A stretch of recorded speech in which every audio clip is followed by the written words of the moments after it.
नमस्कार।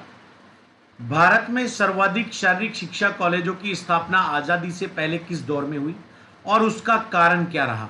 इस प्रश्न का उत्तर तो आपको विषय को देखते ही मिल गया होगा कि भारत में सर्वाधिक शारीरिक शिक्षा के कॉलेजों की स्थापना 1930 से 1940 के दौर में हुई।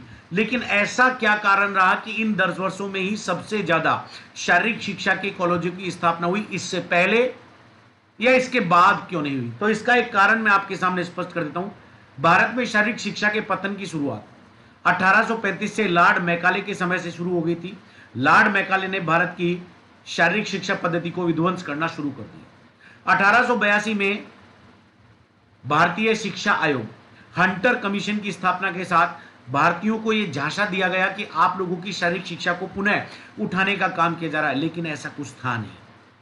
इन बातों से चिंतित होकर भारत में सन 1882 के हंटर कमीशन के बाद भारतीयों ने पुनः स्वयं की तरफ से स्टेप उठाए और 1914 में हनुमान व्यायाम प्रसारक मंडल अमरावती की स्थापना की गई। इस संस्था की स्थापना के बाद भारत में भारतीयता की भावना का उदय हुआ और 1928 में अखिल महाराष्ट्र शारीरिक शिक्षा मंडल का भी भारत में उदय हुआ।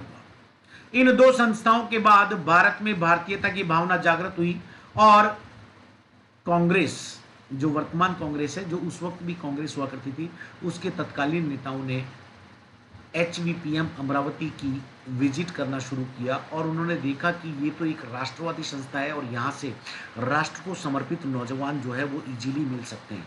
तो कांग्रेस ने हनुमान व्यायाम प्रसारक मंडल को सहयोग देना शुरू किया।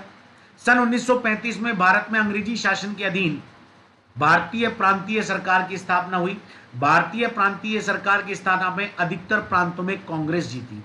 कांग्रेस को चूंकि वह फंडा याद था कि एचवीपीएम में किस तरह से राष्ट्रीयता की भावना से ओत प्रोत नौजवान तैयार किए जाते हैं, इसलिए उन्होंने शारीरिक शिक्षा विषय को भारत में व्यापक स्तर पर फैलाने के लिए एक अभियान शुरू किया और इसी के तहत उन्होंने भारत के अलग अलग प्रांतों में 8 जगह पर शारीरिक शिक्षा और मनोरंजन के अलग अलग 8 इकाइयां गठित की। इन इकाइयों के गठित होने से पहले और बाद में भारत में शारीरिक शिक्षा का क्रांति का दौर आ चुका था, क्योंकि सभी लोगों को पता था कि कांग्रेस जो है वो भारत में एचवीपीएम और अखिल महाराष्ट्र शारीरिक शिक्षा मंडल को सपोर्ट कर रही है। तो इसी दौर में कांग्रेस से जुड़े हुए पदाधिकारियों ने 1931 में हैदराबाद, क्रिश्चियन कॉलेज लखनऊ, इसी के साथ 32 के अंदर कोलकाता, बाद में कांग्रेस की स्थापना जो प्रांतीय सरकार के रूप में हुई थी, उसके बाद कोंदिवली बॉम्बे, लाहौर के अंदर अलग अलग कांग्रेस के जुड़े लोगों द्वारा की गई।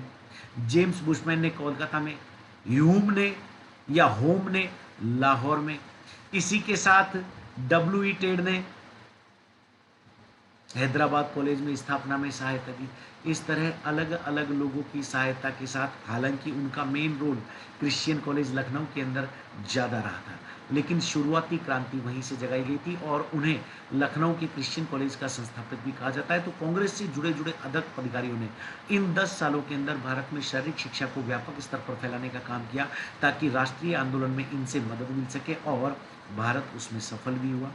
सन 1939 के भारतीय राष्ट्रीय कांग्रेस के सम्मेलन के अंदर यहाँ के 500 वॉलंटियर महिला वॉलंटियर्स ने भारतीय राष्ट्रीय कांग्रेस के सम्मेलन में एज ए वॉलंटियर सेवाएं दी और इस तरह से इन 10 सालों में भारत की राष्ट्रीय शारीरिक शिक्षा को जितना बढ़ावा मिला पहले कभी नहीं मिल पाया था। और यही वो एक सूत्रपात था जिसने राष्ट्रीयता के नाम पर भारत में शारीरिक शिक्षा को वैभव रूप से और विस्मयकारी रूप से एक बड़ा स्थान दिलाया। बहुत बहुत धन्यवाद। नमस्कार, जय हिंद, जय भारत।